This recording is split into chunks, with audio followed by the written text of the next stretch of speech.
Tu as accepté Jésus. Change de fréquentation. Ne marche plus avec les mêmes personnes qu'hier. Les gens vont dire, oui, tu as changé depuis que tu as suivi Jésus-Christ. Maintenant, tu te prends pour je ne sais qui. Tu parles plus avec moi. Tu t'éloignes de moi. Oui, mais quand je parle avec toi, tu me fais pécher. Quand je parle avec toi, tu mets des mauvaises choses dans ma tête. Quand je parle avec toi, je me sens mal. Je sens que le Saint-Esprit t'a attristé. Quand tu parles avec moi, j'ai l'impression de perdre ma connexion avec Dieu. Donc oui, je dois mettre un frein à notre relation parce que notre relation est devenue toxique. Tu veux suivre Jésus, il n'y a pas de problème. Je vais t'aider. On va marcher ensemble, on va grandir ensemble. Mais si tu refuses mon Jésus, eh ben je refuse de marcher avec toi parce que je ne peux pas être intime avec toi et en étant intime avec le Saint-Esprit. Parce que si tu n'es pas intime avec le Saint-Esprit, eh ben toi et moi, on ne peut pas marcher ensemble. Amen. Bonjour Église. Est-ce que vous allez bien? Est-ce que vous êtes en forme? Donc je suis très content de vous voir aujourd'hui. Dieu va se manifester. Dieu est en train de restructurer certaines choses. Dieu est en train de nous équiper, de nous bâtir pour ce qui va arriver. Et la moisson arrive. Je vous assure que la moisson arrive. Donc aujourd'hui, je vais parler, ce sera plus une exhortation, mais un petit peu aussi une continuité du message d'avant, des jours précédents.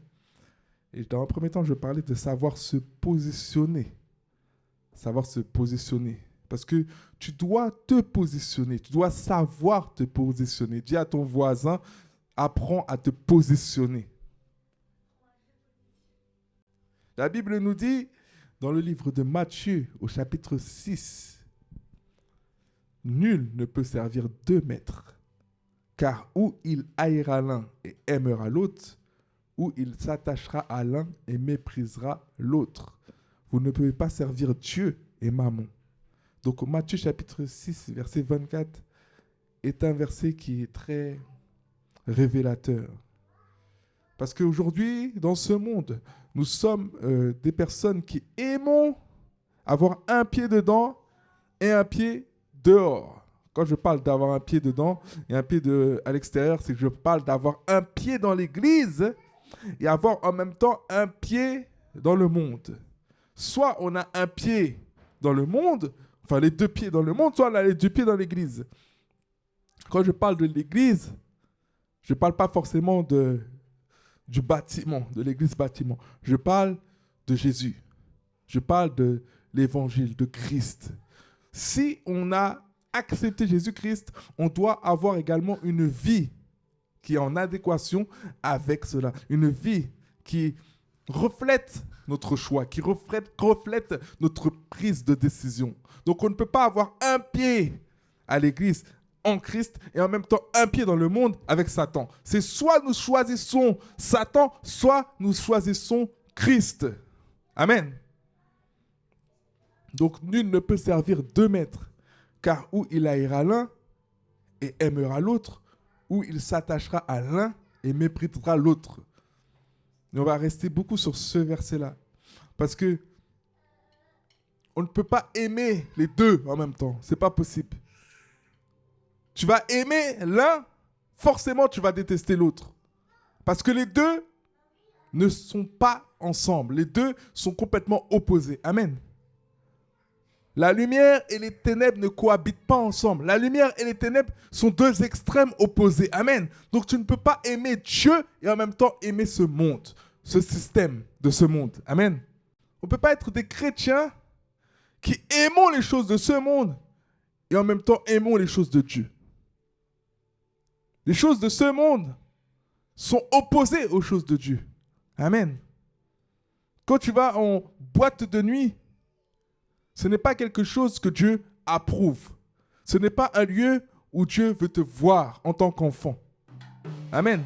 Parce que la boîte de nuit n'est pas un lieu où le Saint-Esprit prend plaisir. Amen. Les personnes qui sont en boîte de nuit sont influencées par des démons. Il y a toutes sortes de démons en boîte de nuit. Et il y a beaucoup de démons d'impudicité. Amen. Donc quand tu es en boîte de nuit, tu n'es pas en train... Tu ne peux pas être chrétien et être à l'aise en boîte de nuit. Je suis désolé.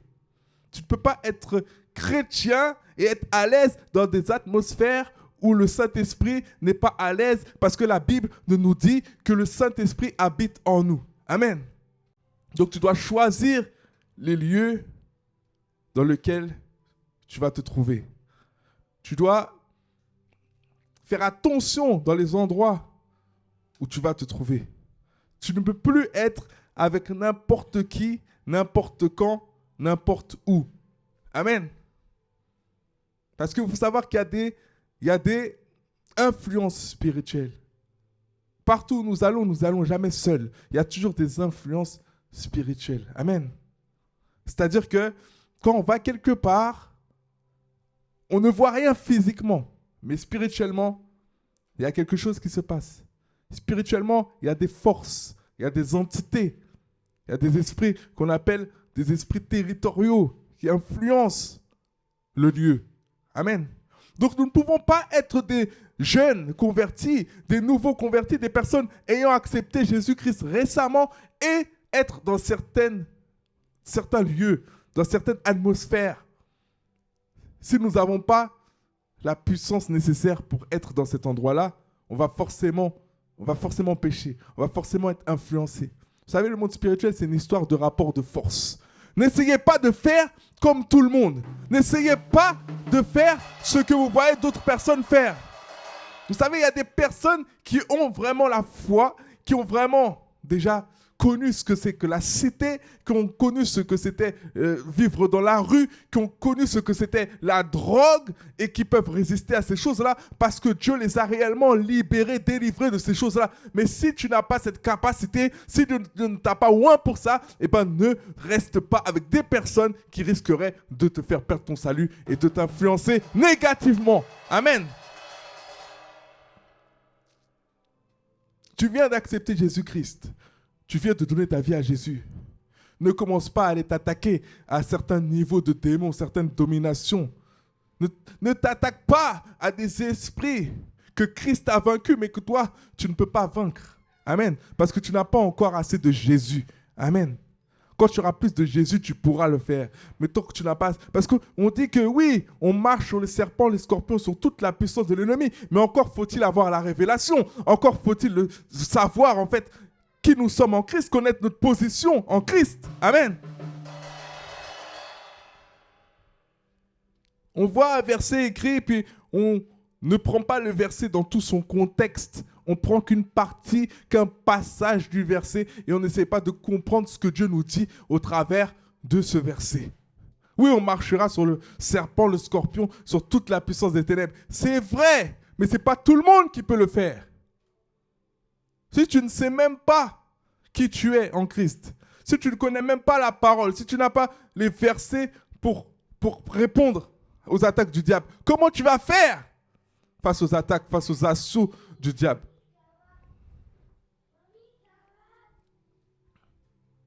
Donc il faut savoir se positionner. Il faut savoir où être et quand être. Vous savez, il y a des endroits qui ne sont pas les mêmes la journée et la nuit. Vous pouvez être dans une rue, la journée il ne se passe rien dans cette rue. La journée, il n'y a aucun meurtre dans cette rue, il n'y a aucune prostituée dans cette rue. Mais le soir, il y a des prostituées, il y a des criminels, il y a du trafic de drogue dans la même rue. Donc c'est pour ça que je dis, tu ne peux pas être n'importe où et n'importe quand. Ça compte énormément. Amen. Donc quand tu as pris un engagement avec Jésus-Christ, de suivre Jésus, de faire de Jésus ton Seigneur et ton Sauveur, tu dois en même temps, s'il te plaît, changer tes fréquentations. Tu ne peux pas fréquenter les mêmes personnes. Tu ne peux pas fréquenter les mêmes personnes que tu fréquentais hier. Tu ne peux pas être avec les mêmes personnes au même endroit que tu étais hier. Parce qu'il y a une incompatibilité. Il y a une incompatibilité. Tout le monde le sait. Par exemple, vous verrez même dans les écoles. Il y a des écoles, des fois, des centres de formation où il y a plusieurs sports. Il y a plusieurs sports. Moi, j'ai fait partie d'une école comme ça, de formation comme ça, où il y avait des nageurs, il y avait des judokas, il y avait des footballeurs, et on était tous dans un même internat, dans une même école, mais on n'était pas dans la même section. C'est-à-dire que nous étions tous au même endroit, même des fois dans les mêmes classes, en ce qui concerne les cours. Mais en ce qui concerne notre activité physique et sportive, on n'avait pas les mêmes activités. Par contre, on se retrouvait entre nous. On n'était pas tous ensemble. C'est-à-dire que les footballeurs avaient tendance à être avec les footballeurs. On nous appelait les footeux. Les judokas, ils étaient avec les judokas. Les cyclistes étaient avec les cyclistes. Les nageurs étaient avec les nageurs. C'est-à-dire que on a tendance à être avec les personnes qui nous ressemblent. Mais la vérité, c'est que quand tu acceptes Jésus-Christ comme ton Seigneur et Sauveur, tu ne peux plus être avec les personnes qui te ressemblaient hier parce que tu changes. Alléluia, vous êtes avec moi, vous me suivez? Donc je vais reprendre. Tu ne peux pas être n'importe où, n'importe quand, avec n'importe qui. Tu ne peux pas, c'est terminé. Quand tu as décidé de suivre Jésus-Christ comme ton Seigneur et Sauveur, il y a une séparation que Dieu fait. Il y a une séparation entre toi et les autres. Parce que tu n'es plus la même personne. Amen. Tu es une personne maintenant qui marche avec Jésus-Christ. Tu es maintenant habité et même, tu dois même être animé du Saint-Esprit. Amen. Et en étant le temple du Saint-Esprit, tu ne peux plus cohabiter avec des personnes qui ne marchent pas dans la direction que Dieu voudrait marcher. La Bible nous dit dans le livre de Matthieu, chapitre 6, au verset 24, « Nul ne peut servir deux maîtres, car ou il haïra l'un et il aimera l'autre, ou il s'attachera à l'un et il méprisera l'autre. » Vous ne pouvez pas servir Dieu et Mammon. Il faut se positionner. Amen. C'est-à-dire qu'on ne peut pas avoir un pied dans le monde et un pied avec Jésus-Christ. C'est soit on a les deux pieds avec Jésus-Christ ou les deux pieds dans le monde. Mais tu dois te positionner.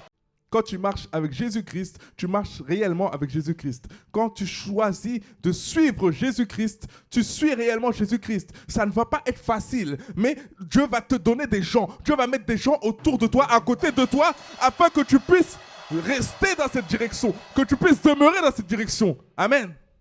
Dieu va toujours t'entourer de personnes pour t'aider.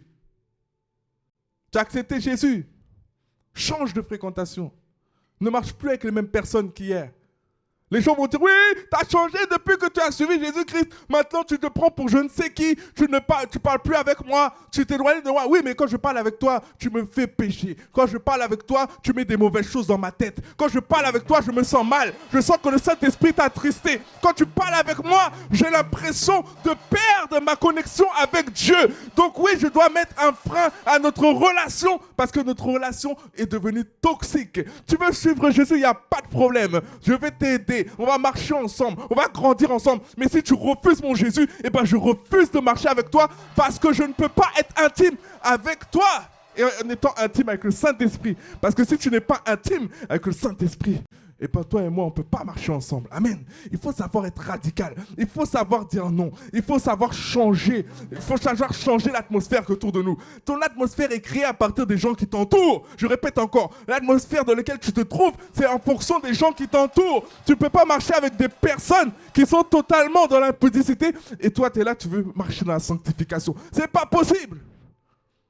Je ne te dis pas de condamner les gens qui n'ont pas encore assez de force pour changer, qui sont tout nouveaux dans la foi, qui n'ont pas encore les révélations, qui n'ont pas encore eu d'expérience avec Jésus. Je ne dis pas de jeter ces personnes-là de ta vie, de les éloigner, de les écarter. Marche avec des personnes juste qui ont pris la décision d'avancer avec Jésus, sincèrement. Amen. Cette décision doit être prise sincèrement. On ne fait pas les choses par religiosité. On ne fait pas les choses pour suivre les réseaux sociaux. Parce que ça fait mignon d'être en Christ, parce que ça fait mignon de mettre Jésus dans sa bio. Non, ce n'est pas une question de mettre Jésus dans sa bio, c'est une question de mettre Jésus dans son cœur. Je répète encore, ce n'est pas question de mettre Jésus dans toutes les bios des réseaux sociaux. C'est question de mettre Jésus dans son cœur, et mettre Jésus dans son cœur, c'est-à-dire porter la croix de Christ. Amen. Donc tu vas dire à ton voisin, je décide de porter la croix de Christ. Je décide de porter la croix de Christ. Amen. Suivre Jésus, c'est une décision. Une vraie décision. Ce n'est pas une question de religion. Aujourd'hui, il y a des personnes qui suivent Jésus juste pour une histoire de religion. Juste parce que les camarades de classe suivent Jésus-Christ. Ou juste parce qu'un ami suit Jésus-Christ. Donc, ils suivent Jésus-Christ. Mais en fait, ils ne suivent pas Jésus-Christ, ils suivent l'ami. Tu ne dois pas suivre l'ami, tu dois suivre Jésus-Christ. Amen. Tu dois rencontrer Jésus-Christ. pour rencontrer Jésus-Christ, il te suffit de l'ouvrir ton cœur. Parce que Dieu se laisse trouver. Dieu, c'est comme nous, avec nos enfants, nos petits frères, nos petites sœurs. Quand on joue à cache-cache, on sait qu'ils sont tout petits, qu'ils ne vont pas pouvoir nous trouver. Et bien, on fait exprès de laisser dépasser le pied. On fait exprès de laisser dépasser notre bras pour qu'ils puissent nous trouver. Et bien, c'est la même chose avec Dieu. Dieu fait exprès de se laisser trouver. Donc, c'est à toi de le chercher sincèrement. Si tu ne le cherches pas sincèrement, tu ne vas pas le trouver. Tout est une question de cœur avec Dieu. Ce n'est pas une question d'apparence. C'est pour ça que Dieu dit dans sa parole qu'il y a beaucoup qui sont là en train de dire « Seigneur, Seigneur, n'avons-nous pas prophétisé en ton nom? N'avons-nous pas chassé des démons en ton nom ?» Mais Dieu va leur dire que « ôtez-vous de là, vous qui commettez l'iniquité. Je ne vous ai jamais connu. » Comment Dieu peut dire qu'il n'a jamais connu une personne qui chasse des démons en son nom? Comment Dieu peut dire qu'il n'a jamais connu une personne qui prophétise en son nom? Il faut savoir que toute prophétie ne vient pas de l'Esprit de Dieu. Il y a aussi des prophéties qui viennent des esprits de Python. Amen. Et le peuple chrétien, des fois, nous faisons séduire. Vous voyez, dans la Bible, il y a aussi des sorciers. Quand on voyait Moïse, il a envoyé son bâton. Et après, il a englouti les autres bâtons. Son bâton s'est transformé en serpent. Il a englouti les autres bâtons des sorciers. C'est-à-dire que les sorciers aussi, eux, étaient capables de faire des bâtons se transformer en serpents. Et la vérité, c'est qu'aujourd'hui, nous, des fois, nous sommes traumatisés, nous sommes stupéfaits quand nous voyons la puissance du diable, alors que la puissance de Dieu est largement supérieure. Nous voyons les bâtons de l'ennemi se transformer en serpent, nous sommes impressionnés. Alors que le bâton de Moïse s'est transformé en serpent, mais il a avalé les autres serpents. Amen. Celui qui est en toi est plus grand que celui qui est dans ce monde. Ça ne veut pas dire que celui qui est dans ce monde est petit. Ne méprisez pas le diable. Des fois, les personnes, nous ne sommes même pas connectés au Seigneur et nous méprisons le diable, nous nous moquons du diable, nous écrasons le diable alors que nous ne sommes pas connectés en Christ. Ce n'est pas toi, ce n'est pas moi qui écrasons la tête du diable, c'est l'Esprit de Dieu qui est en nous. Amen. C'est pour ça, soyons connectés. Prenons de sérieuses et sincères décisions. La décision de suivre Jésus est la meilleure décision que tu puisses prendre. Tu sais, je vais te dire un truc. Ta mère ou ton père, ton grand-père ou ton arrière-grand-père ou grand-mère, peut-être n'a pas voulu suivre Jésus, elle a voulu suivre une autre religion. Même une religion qui parle de Jésus, mais elle n'a pas décidé réellement de suivre Jésus, dont cette religion parle. La vérité, c'est que chacun pour soi. Le spirituel, c'est individuel. C'est-à-dire que si tu meurs, tu vas en enfer. Que ta mère ou que ton père ait suivi Jésus, si toi tu n'as pas suivi Jésus, tu vas en enfer. Et pareil, si toi tu as suivi Jésus et que ta mère et ton père ne suivent pas Jésus, toi tu vas au ciel. Mais tes parents vont en enfer. Et ça, c'est une réalité qu'il faut comprendre. Arrêtons de suivre les uns et les autres. Prenons des décisions. Prenons nous-mêmes nos propres décisions. Moi, je décide de suivre Jésus-Christ. Je prie pour mes parents. Dans le nom puissant de Jésus. Dans le nom puissant de Jésus. Ma mère est convertie. Je prie pour mon père. La vérité, c'est ça. C'est que quand tu es converti, si tes parents, tes arrière-grands-parents, ta famille ne suit pas Jésus, prie pour eux afin qu'ils suivent Jésus, mais ne va pas aller en enfer parce qu'eux ont décidé de ne pas suivre le Seigneur que tu as décidé de suivre. Amen. Toi, tu as la révélation. Prie pour qu'eux aussi aient la révélation. Prie qu'eux aussi puissent sortir des griffes de l'ennemi. Et laisse-moi te dire un truc. Si tu es là, si tu es libre, c'est pas grâce. Si tu es délivré, c'est pas grave. C'est pas grâce. Si tu es sorti du filet de l'oiseleur, c'est justement pour aller libérer tous les autres. Amen.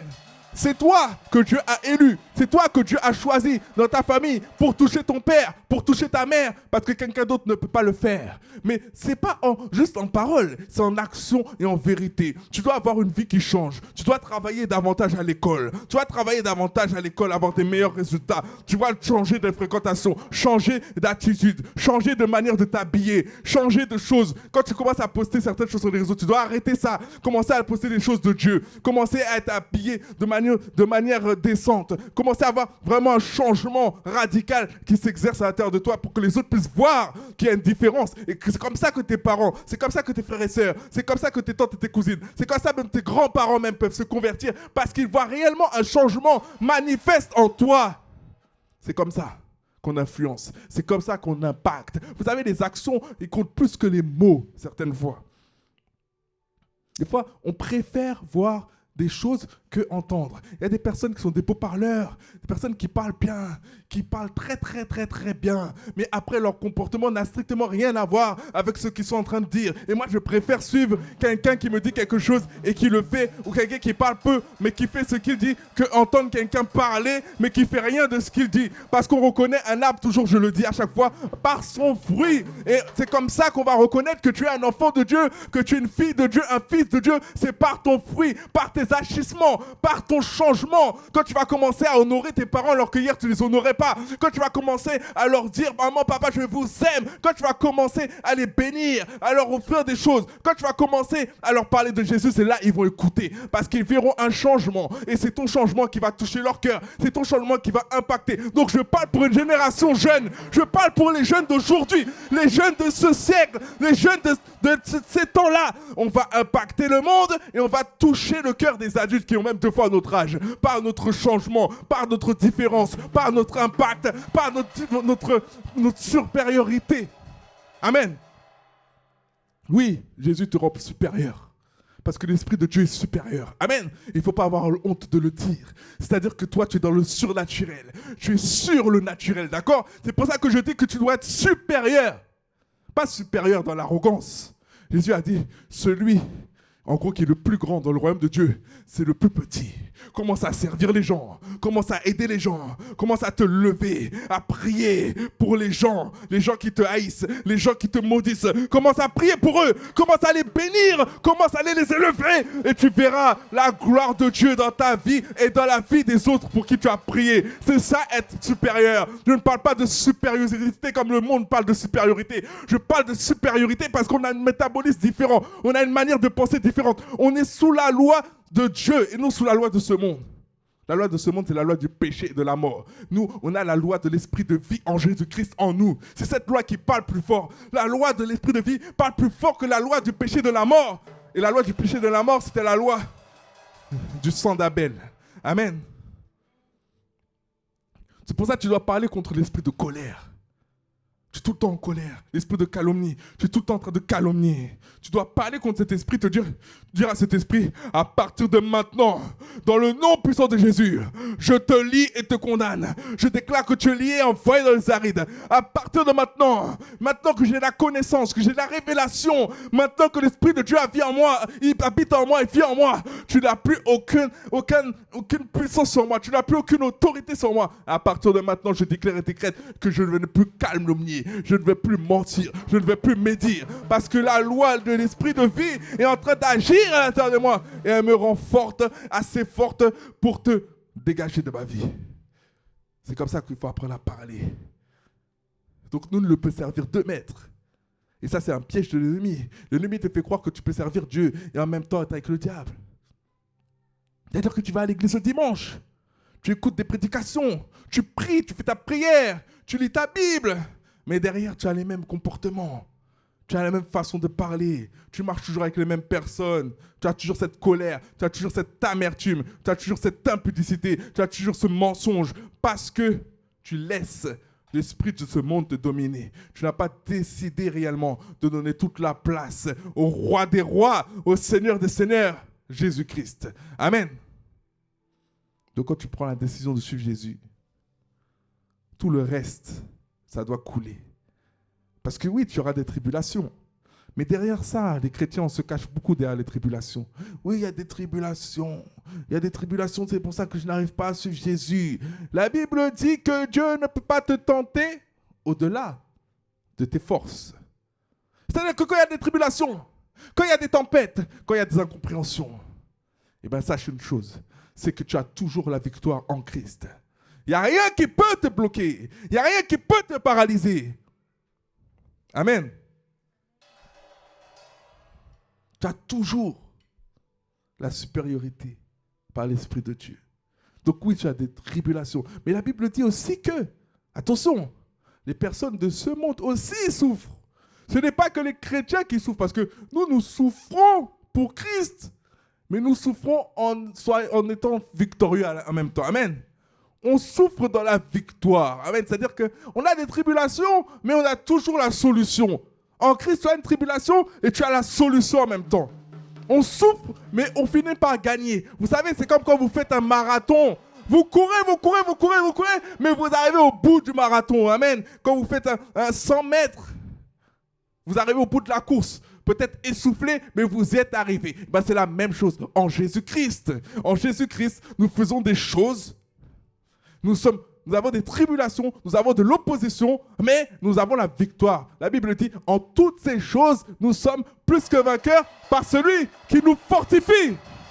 Et sur cette parole, je prie que Dieu puisse te fortifier. Sur cette parole, je prie que Dieu puisse fortifier cette église. Peu importe les tribulations, peu importe les événements, peu importe les persécutions, en toutes ces choses, nous sommes plus que vainqueurs par celui qui nous fortifie. Merci Seigneur parce que tu nous fortifies chaque jour. Merci Seigneur parce que tu renouvelles nos forces chaque jour. Comme le lion. Amen. Vous savez, le lion dort beaucoup. Mais quand le lion est réveillé, il ne rigole pas. Amen. Des fois, vous pouvez voir quelqu'un de très gentil, très doux, très calme, et vous avez tendance à ne pas respecter cette personne.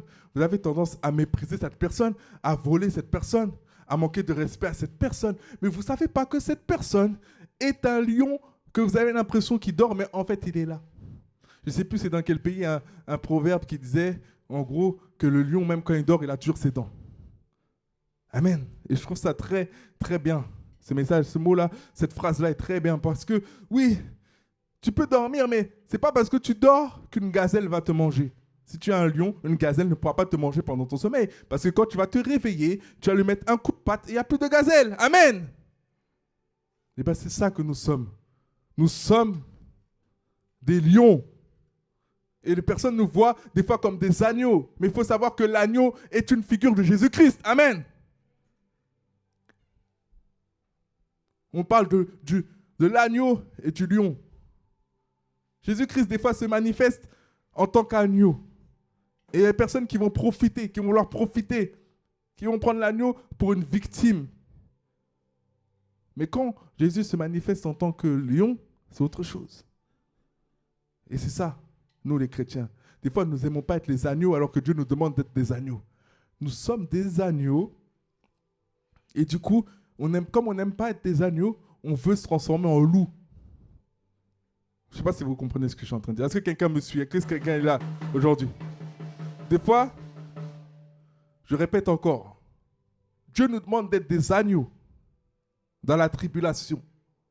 Et nous, comme on n'aime pas être des agneaux, parce qu'il y a des personnes qui profitent des agneaux, des personnes qui prennent les agneaux pour des victimes, qui vous manquent de respect, qui vous volent, qui vous trahissent, qui parlent sur vous, qui calomnient.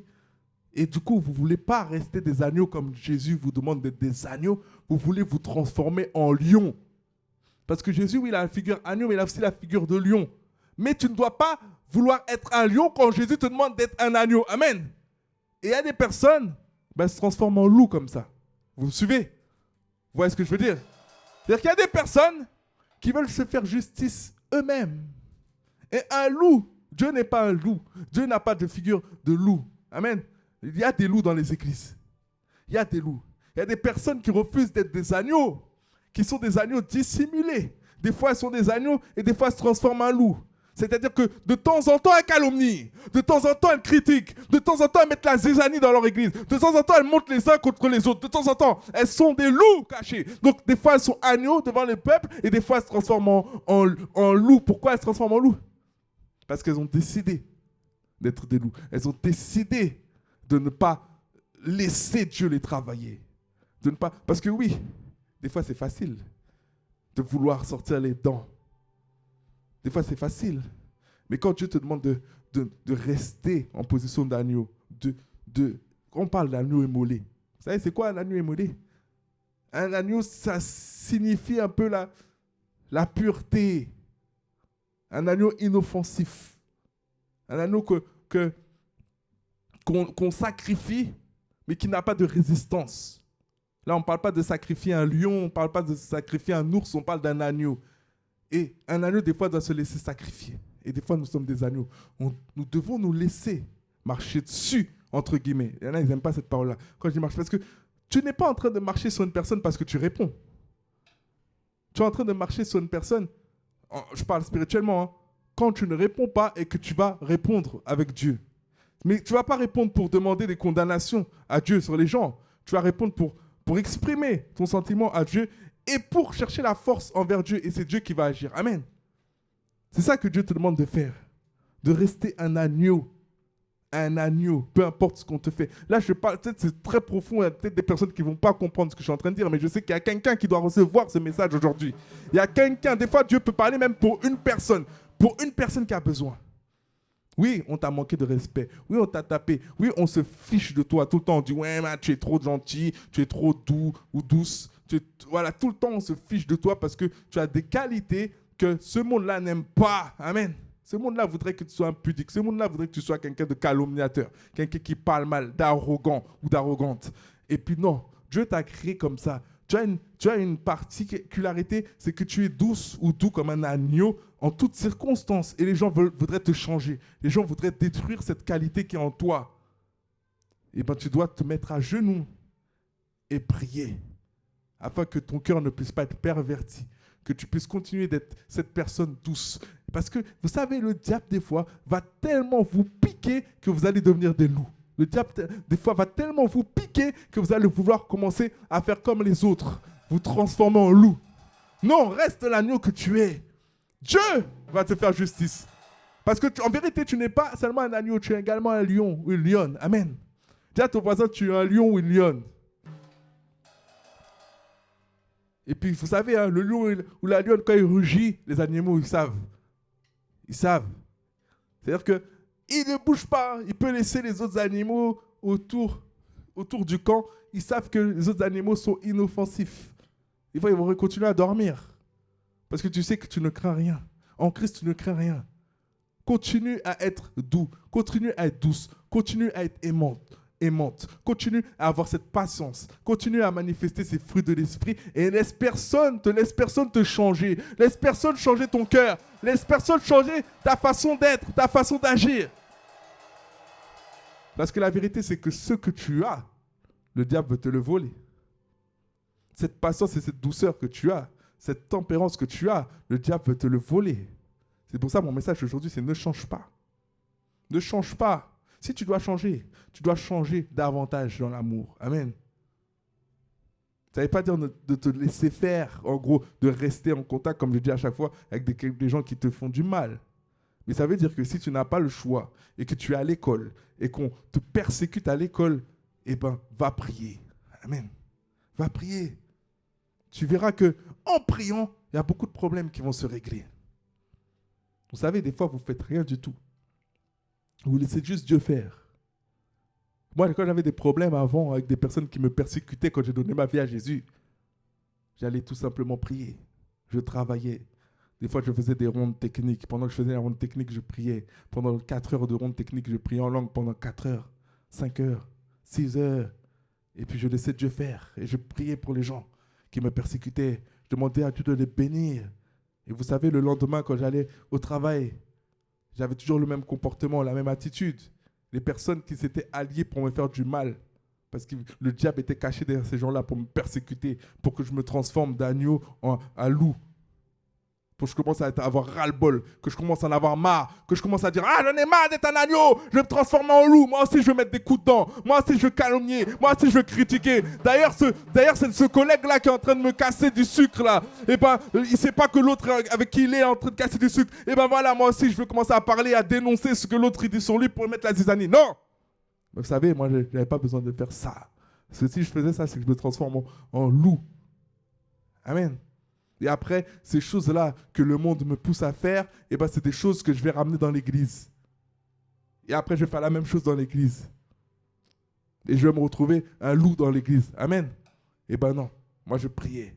Et je laissais Dieu agir. Et vous savez, des fois, j'attendais même pas 3 jours. Quand j'allais au bureau, je voyais que les personnes qui se mettaient ensemble pour me faire du mal, ces personnes-là, maintenant, c'est entre elles qu'elles sont en train de se mordre. C'est entre elles qu'elles sont en train de se critiquer. C'est entre elles qu'elles sont en train de se faire du mal. Et tellement elles se font du mal entre elles, j'existe même plus dans leur vie. Parce que vous savez, Dieu est puissant, Dieu est grand. Et Dieu protège ses enfants. Amen. Il protège ses enfants. Dieu aime ses enfants. Amen. Donc Dieu t'aime, toi. Dieu nous aime tous. Donc restons des agneaux, restons des brebis entre les mains de Dieu.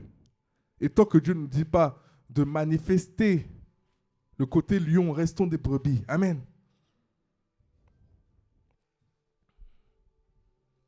Vous savez, il y a des choses dans ce monde qui nous distraient.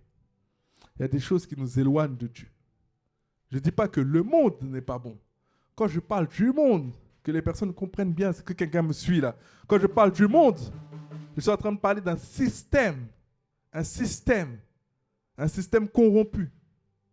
Ça ne veut pas dire que c'est mal de regarder, je sais pas, un dessin animé. Je parle du système qui a derrière ça. Parce que tu vas regarder le dessin animé, il n'y a pas de problème. Ce n'est pas le dessin animé qui a un problème. Mais des fois, c'est la personne qui a fait ce dessin animé qui était animé d'un esprit qui n'est pas l'esprit de Dieu. Tu comprends? Ça veut dire qu'entre guillemets, tout est corrompu.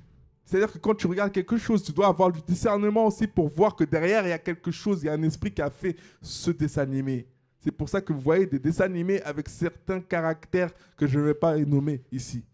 Il y a des dessins animés avec certaines choses qui sont opposées à ce que Dieu nous recommande, qui sont opposées à ce que Dieu nous dit de faire. Et puis ces dessins animés-là, voilà, c'est des jolis petits enfants, des jolis petits animaux qui parlent. Mais derrière, ils sont en train de vous inspirer, ils sont en train de glisser certaines petites choses dans votre cœur, ils sont en train de vous donner des choix, alors que Dieu ne vous a pas donné certains choix. Tu es né comme tu es, ce n'est pas pour...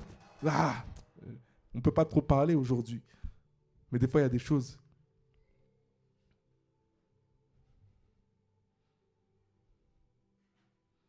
Des fois, il y a des choses qui sont subtiles.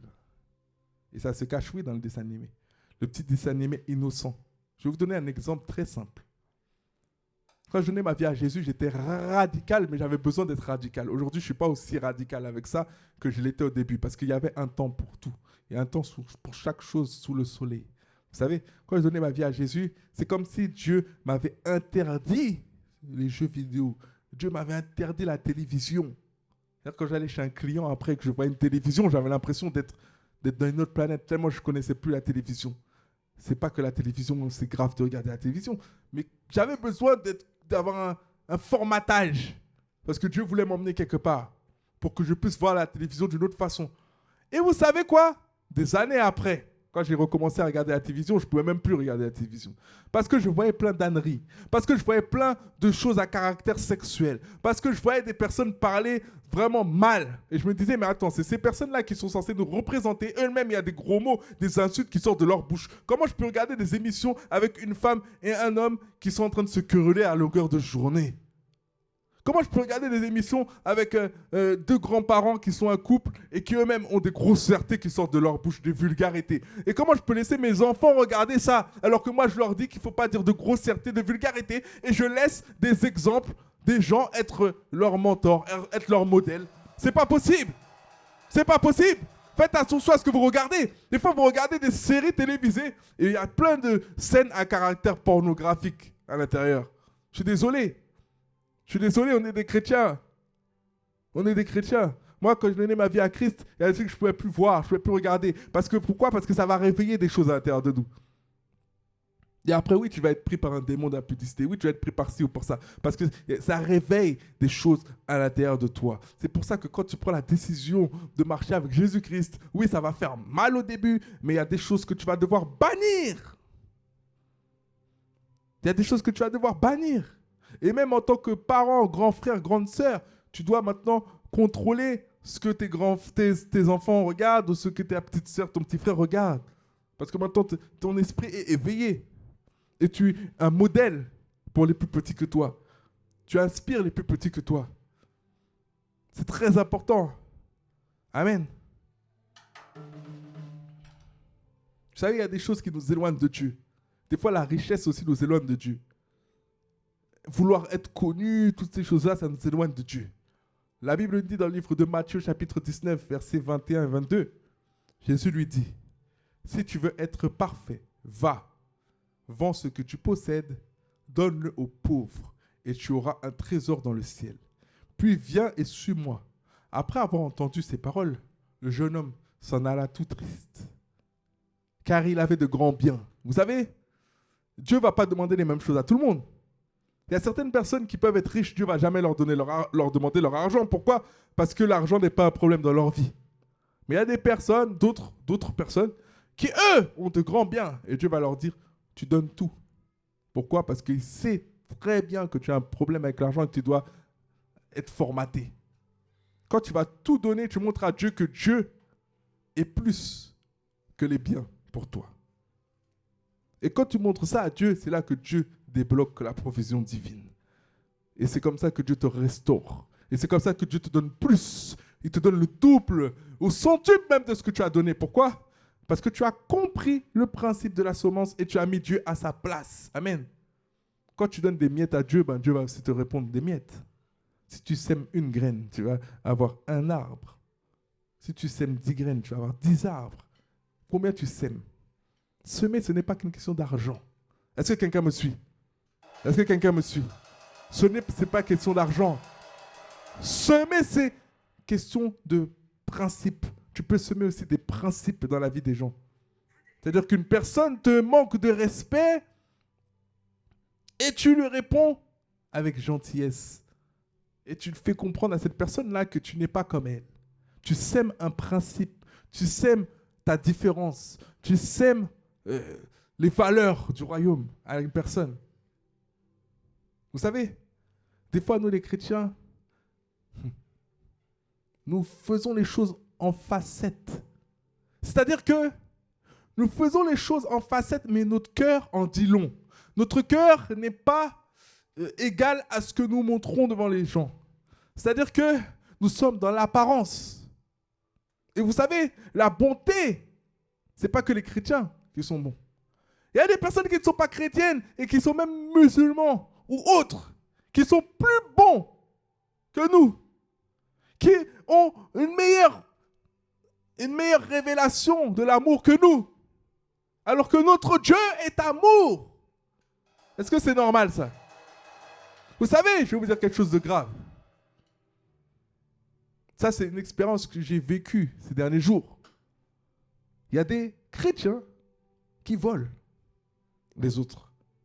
Et vous savez, ce qui est grave, ma femme, elle a perdu son téléphone, son iPhone, un dernier iPhone là, en très bon état, en parfait état. Elle l'a perdu il y a 2 jours. Et à ce moment-là, le Saint-Esprit me dit, appelle ton épouse. Quand je l'appelle, c'est une autre personne qui me parle. C'est une maghrébine, une femme musulmane. Elle me répond. Et puis cette femme-là, au final, nous a rendu le téléphone. Même si les enfants étaient derrière, ils étaient en train de dire, mais garde le téléphone, maman, il faut garder le téléphone, il faut garder le téléphone.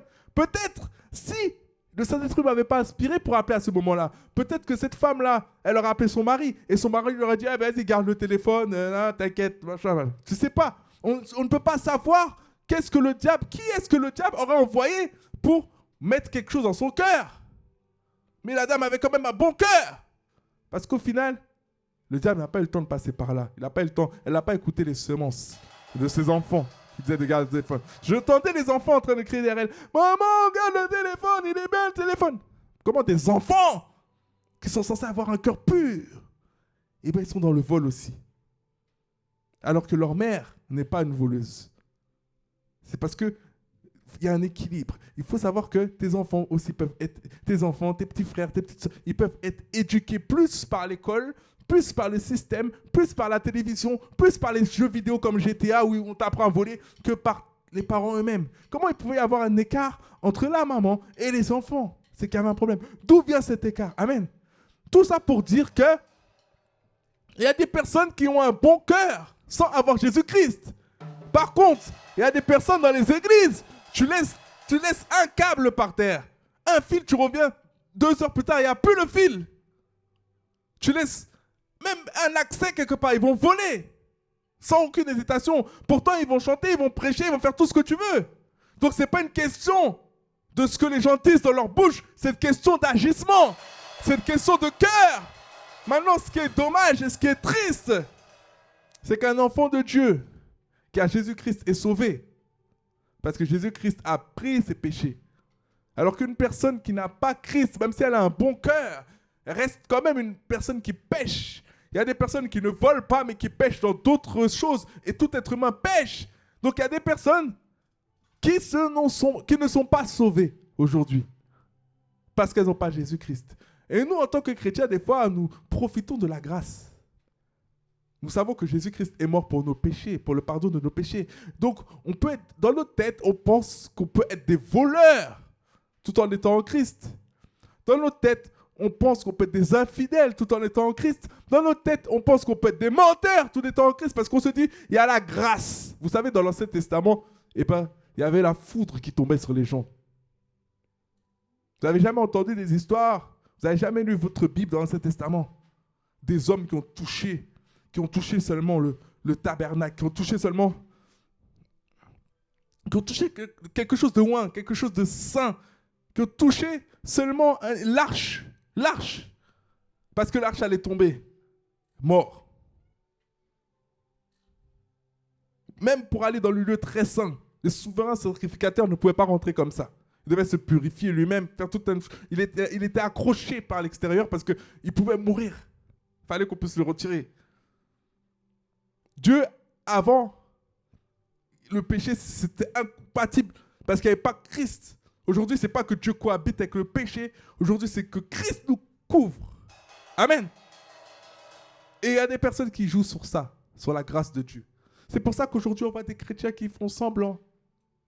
Des chrétiens qui sont sur les réseaux sociaux, ils mettent Jésus-Christ dans leur bio, mais leurs photos, c'est des photos d'impudicité. Je suis désolé. Comment on peut voir tout ton corps et ta photo de profil, c'est Jésus-Christ? Ça, c'est une aberration. Pourquoi c'est une aberration?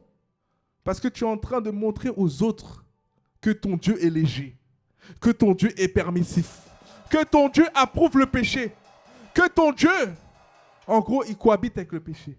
Tu es en train de montrer aux gens que la direction que tu suis, c'est pas vrai. C'est que la Bible est contradiction. Parce que tu es représentante de Jésus. Et quand tu mets la signature de Jésus-Christ, machin, tu mets la date de ta conversion, des croix et tout dans ton pseudo, sur tes réseaux, et que derrière on voit que tu fais d'autres choses qui sont complètement contraires aux valeurs du royaume, eh ben, tu es en train d'égarer les gens. C'est même mieux de ne rien mettre. Comme ça, tu n'égares pas les gens. Vous savez, c'est comme si vous n'êtes pas parents, mais vous avez un petit frère qui est en train de faire des choses que ses parents ne l'ont jamais appris à faire. Eh ben, on va automatiquement se dire que le père est pareil, la mère est pareille. Si l'enfant fait ça, c'est que la mère, le père est pareil. Ben, c'est la même chose. Des fois, on se dit enfant de Dieu, alors qu'on ne fait rien de ce que Dieu nous demande de faire. On fait tout l'opposé. Et aujourd'hui, c'est comme ça que le diable piège beaucoup de gens. Des fois, on est en train de se dire, oui, il y a un réveil, il y a un réveil en France, il y a un réveil aux États-Unis, il y a un réveil, il y a plein de personnes qui sont converties. Vous me suivez?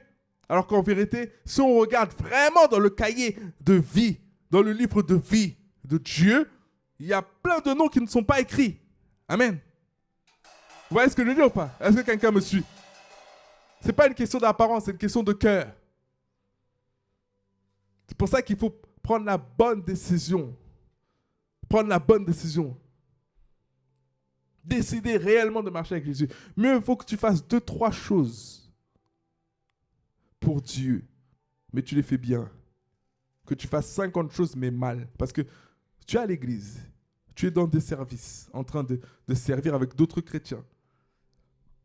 Mais si tu n'es pas délivré par exemple, je sais pas moi, de la calomnie, la sœur là, qui est en train de servir avec toi, qui a le cœur pur, tu vas commencer à parler sur le pasteur, tu vas commencer à parler sur l'autre sœur, et tu es en train de pourrir son cœur, autant que tu restes à la maison. Et que tu fasses une introspection de ton cœur. Et c'est comme ça qu'il y a plein de loups dans les églises qui égarent les gens. C'est comme ça, des fois, il y a des personnes, on n'ose pas les mettre avec les autres. Ce n'est pas question de clan, ce n'est pas question de mettre les gens dans des cases. C'est question qu'on sait, en tant que pasteur, que si on met cette personne-là dans cette équipe, dans ce service, et on revient dans 1 mois, la personne là, peut-être Sarah, tu avais l'habitude d'être calme, d'être obéissante, de servir, d'être zélée. Mais le fait qu'on ait mis cette personne-là dans le même service que toi à l'église, dans un mois, tu commences à répondre. Dans un mois, tu commences à respecter. Dans un mois, tu commences à venir à 10 heures. Dans un mois, tu commences à... Parce que les mauvaises compagnies corrompent les bonnes mœurs. Donc, c'est difficile pour nous, des fois, pasteurs ou parents, de gérer l'entourage des gens qu'on aime et qu'on sait que les gens changent. Les gens changent par l'intermédiaire des autres. C'est pour ça qu'on doit veiller. C'est pour ça que je vous dis, séparez-vous en tant que chrétien. Quand quelqu'un commence à venir vous appeler pour vous raconter n'importe quoi, comment ça se fait que vous êtes impacté? Là, je parle. Moi, je n'ai pas honte. Je suis quelqu'un de transparent. Je n'ai rien à cacher. Je n'ai pas honte. Vous savez, quand vous voyez, par exemple, une église avec beaucoup de monde et que du jour au lendemain, il n'y a plus personne dans l'église, c'est parce qu'il y a des personnes qui n'ont pas gardé leur cœur. Amen. Parce que tu ne peux pas me dire qu'en une fraction de seconde, tout le monde disparaît. C'est-à-dire que dedans, il y a des personnes qui étaient véritablement un poison pour les autres et qui ont tué la relation que les gens avaient avec leur pasteur, qui ont tué la relation que les gens avaient avec leur église et que les personnes ont préféré entendre ces voix de vipères plutôt qu'entendre la voix du Saint-Esprit. Et c'est pour ça que vous voyez, des fois, il y a des églises qui se vident. Après, Dieu remplit, Dieu change les cœurs. Il y a d'autres personnes, il bâtit avec d'autres personnes. Et après, il y a encore une partie qui se vide. Dans les églises, c'est tout le temps, c'est récurrent. Des églises voilà, quand une église est grande, elle ne se vide pas, elle ne se vide jamais. Mais quand une église est petite, ça peut se vider totalement. Maintenant, quelles sont les personnes qui ont gardé leur cœur dans ça? Quelles sont les personnes qui ont gardé leur cœur? C'est les personnes qui sont restées. Amen. Ne laissons pas, et nous, en tant que bergers, en tant que pasteurs, on ne peut pas rattraper les gens qui ont décidé de suivre. Vous savez, on n'est pas une secte. On n'est pas là pour maintenir les gens. On n'est pas là pour mentir aux gens. On n'est pas là pour maintenir les gens en captivité. Amen. La Bible dit que Jésus-Christ, il nous a rendus libres. Et ce n'est pas la quantité de gens qui compte. C'est est-ce que les gens sont réellement sauvés? Parce qu'on va être surpris. On va être choqué, excusez-moi. On va être choqué quand Jésus va revenir. On va être choqué. Il y a des personnes peut-être qu'on penserait à voir qu'on ne verra pas. Et d'autres personnes qui vont penser être des mauvaises personnes qui seront avec Jésus. Donc nous devons être intègres. Savoir vraiment avec qui nous marchons. Savoir boucher nos oreilles parfois. Pour ne pas laisser les semences diaboliques et démoniaques du diable nous corrompre. C'est ça qu'aujourd'hui je parle de tout ça. Afin qu'une semence puisse rentrer dans les cœurs, afin qu'un dépôt puisse rentrer dans les cœurs, et afin que vraiment vous puissiez vous préserver. Apprendre à vous préserver. Préservez vos oreilles. Vos oreilles ne sont pas des poubelles. Il y a des choses que vous n'êtes pas aptes à entendre. Il y a des choses que vous n'êtes pas aptes à écouter. Vous savez, la Bible dit quoi? La Bible dit que la foi vient de ce qu'on entend. C'est de ce qu'on entend que la foi vient. Si tu entends que des personnes qui ne marchent pas avec Jésus te parler, à quel moment tu auras la foi? Si tu entends que des personnes qui te prêchent des choses qui sont contre la Bible, à quel moment tu vas croire en la Bible? Donc, vois ton entourage. Vous savez, des fois c'est très grave, mais même des personnes de notre propre famille qui n'ont pas encore reçu Jésus, qui n'ont pas encore rencontré Jésus, peuvent détruire notre foi, peuvent détruire nos convictions, parce que ces personnes-là n'ont pas encore la parole de vie qui sort de leur bouche. Amen. Donc, c'est à vous de les influencer. Ce n'est pas à vous de vous faire influencer, peu importe votre âge. Si vous avez Jésus, une personne peut-être à 35 ans, toi tu as Jésus, cette personne-là n'a pas Jésus, c'est à toi d'influencer cette personne. Ce n'est pas à cette personne-là de t'influencer. Si cette personne-là te dit, ne prie pas, cette personne-là te dit, ne va pas à l'église, cette personne-là même t'incite peut-être à t'habiller n'importe comment, tu ne le fais pas. Parce que tu as le libre arbitre et parce que tu as le choix. La Bible dit que Dieu dit qu'il nous a mis la vie et la mort devant nous. C'est à nous de choisir. Vous savez, on excuse un enfant qui n'a pas l'âge de comprendre quelque chose. Mais on ne peut pas excuser quelqu'un qui a une conscience. À partir du moment que tu as une conscience éveillée, à partir du moment que tu commences à avoir un certain âge, il faut savoir une chose, c'est que tu as le libre arbitre. Un enfant peut être très fortement influencé par ses parents. Mais quand tu as l'âge de faire la distinction entre ce qui est bien et mal, là tu n'es plus justifié. À partir du moment que tu sais que voler c'est mal, si ta mère ou ton père te dit de voler et que tu voles quand même, tu n'es plus justifié.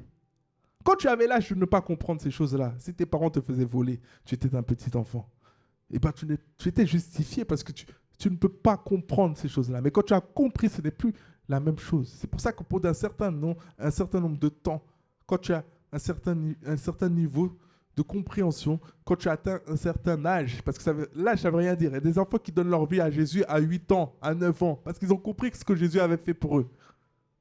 Eh bien, tu dois accepter Jésus comme ton Seigneur et Sauveur. Tu dois refuser de te laisser influencer par ce monde. Tu dois refuser. Il y en a qui vont te mentir en te disant que oui, mais tu es jeune, tu as besoin de vivre ta vie encore, de profiter de la vie. Profiter de la vie. C'est quoi profiter de la vie?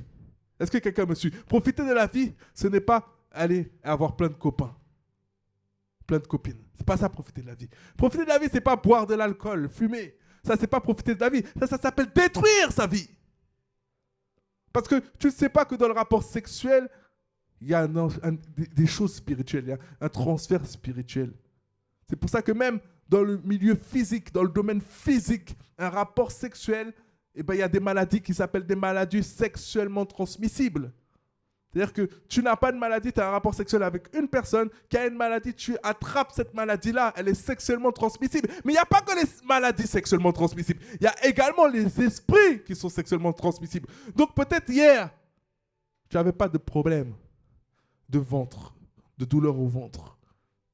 Mais la personne avec qui tu as eu un rapport, cette personne-là avait un problème au ventre. Et bien l'esprit qui lui donnait ce problème de ventre, il vient à l'intérieur de toi. Et toi, tu commences à avoir des problèmes de ventre, tu ne comprends pas. Peut-être tu travaillais bien à l'école, cette personne-là travaillait mal à l'école, ben tu commences à mal travailler à l'école. Peut-être la personne avait des allergies. Oui, tu t'es protégé. Mais toi aussi, maintenant, demain, tu as des allergies. Parce que tu as pris le démon de la personne. Et ça, ce monde-là ne va pas te le dire. C'est pour ça que beaucoup de personnes souffrent dans ce monde sans savoir que c'est par rapport à des rapports sexuels qu'ils ont eus hors mariage. Dieu a établi des règles. Le mariage pour avoir des rapports sexuels. Et c'est ces choses-là que nous n'écoutons pas qui nous créent des problèmes. Oui, la chair est faible. Oui, les êtres humains ont des pulsions, etc. Et bien dans ce cas-là, il faut qu'on passe plus de temps dans la parole de Dieu. Il faut qu'on passe plus de temps dans la présence de Dieu. Il faut qu'on passe plus de temps avec des personnes qui ont vaincu ces choses-là. Amen. Et ne pas provoquer ces situations-là. Amen. Donc je parle pour quelqu'un aujourd'hui qui est en train de comprendre ce que je suis en train de dire, qui décide vraiment de changer de vie, de ne pas suivre une religion, mais de suivre Jésus-Christ. Parce que comme je vous dis, il y a des religions, même qui parlent de Jésus-Christ. Mais les gens n'ont pas changé. Tout est permis. Tout est toléré. Tout est accepté. Même les représentants de Dieu même font certaines choses qui sont des abominations. Et tout le monde le sait. Pourquoi? Parce que ces personnes-là sont sujettes à des esprits mauvais. Ces personnes-là, des fois, parlent de Dieu, mais n'ont pas rencontré Jésus-Christ. Donc tu peux parler de Dieu, parler même du vrai Dieu, mais si tu n'as pas rencontré Jésus-Christ, tu n'as pas la force pour résister aux esprits mauvais qui vont venir t'accabler.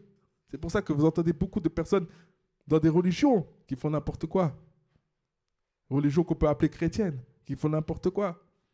Parce que oui, elles parlent de Jésus, même des évangélistes, des gens qui ont la révélation, ils parlent de Jésus, mais ils n'ont pas réellement une vie avec Jésus. Et c'est Jésus qui te donne la puissance, qui te donne la force, la capacité de résister. C'est Jésus qui a triomphé du péché. Amen. Et c'est pour ça qu'on doit veiller à avoir cette relation avec Jésus. Donc aujourd'hui, si tu veux vraiment accepter Jésus-Christ comme ton Seigneur et Sauveur, prendre cette décision. Et je vais encore préciser quelque chose avant de faire cette prière de salut. Je vais encore préciser quelque chose, c'est que des fois, tu ne veux pas suivre Jésus parce que tu te penses libre. Tu te crois libre sans être avec Christ parce que tu te sens libre de pouvoir faire ce que tu veux. Mais la vérité, c'est qu'il n'y a pas de liberté. La Bible nous l'a dit tout à l'heure. Soit tu es avec Dieu, soit tu es avec le diable. Et la liberté que les gens pensent avoir dans le monde, en fait, c'est une chaîne démoniaque. C'est une chaîne de Satan. Parce qu'il n'y a pas de liberté. Quand tu n'es pas avec Jésus-Christ, tu es soumis à la loi du péché et de la mort. Quand tu n'es pas avec Jésus-Christ, il y a des pulsions que tu ne peux pas contrôler. Il y a des pensées que tu n'arrives pas à chasser. Il y a des maladies que tu ne peux pas repousser. Il y a plein de choses. Tu es déjà enchaîné. Tu nais par défaut enchaîné. Amen. Est-ce que quelqu'un me suit?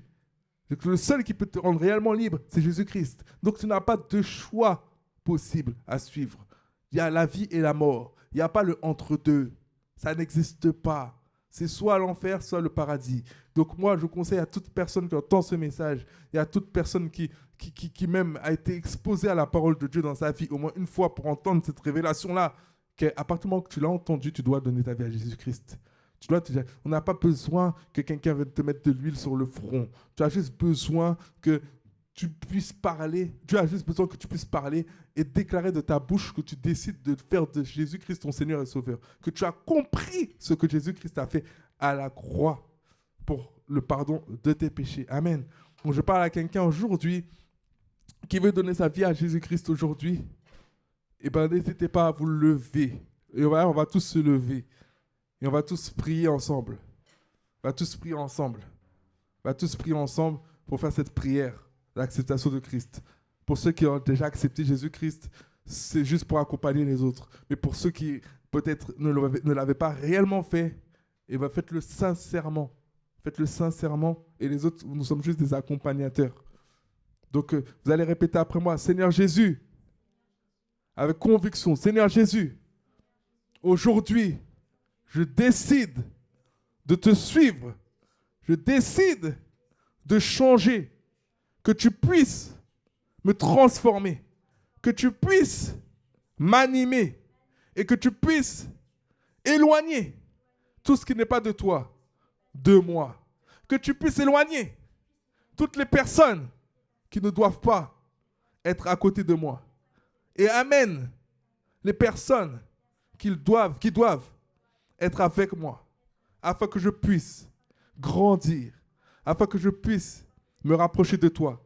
Seigneur, je te demande pardon pour tous les péchés que j'ai commis de ma naissance jusqu'à aujourd'hui. Je prie que tu puisses me laver par ton sang. Et je décide aujourd'hui, devant tout le monde, de suivre Jésus et de faire de Jésus mon Seigneur et mon Sauveur. Dans le nom puissant de Jésus-Christ. Amen, amen, amen, amen, amen, amen, amen, amen, amen. Et vous savez, ça c'est la plus grosse prière que l'on puisse faire. C'est la prière où on passe des ténèbres à la lumière. C'est qu'on passe de la mort à la vie. Et aujourd'hui, même en tant qu'enfant de Dieu, je suis content aussi d'avoir mes filles qui sont présentes dans cette salle. Et vraiment, il n'y a pas plus de joie. Enfin, un père ne peut pas être plus joyeux que quand ses enfants décident de marcher avec Jésus-Christ. Amen. Donc je prie également pour toute personne qui n'est pas dans cette salle, mais qui va regarder cette vidéo-là, de faire de même, de donner sa vie à Jésus-Christ, de nous donner totalement à Jésus-Christ. Et je prie vraiment que le Seigneur puisse vous toucher, vous donner vraiment cette révélation, afin que même si vous ne le faites pas maintenant, que vous puissiez le faire dans votre coin, qu'il puisse vraiment vous toucher, vous transformer, et que vous fassiez les choses sincèrement, parce que c'est une question de sincérité. Amen. Et ainsi prier dans le nom de Jésus-Christ.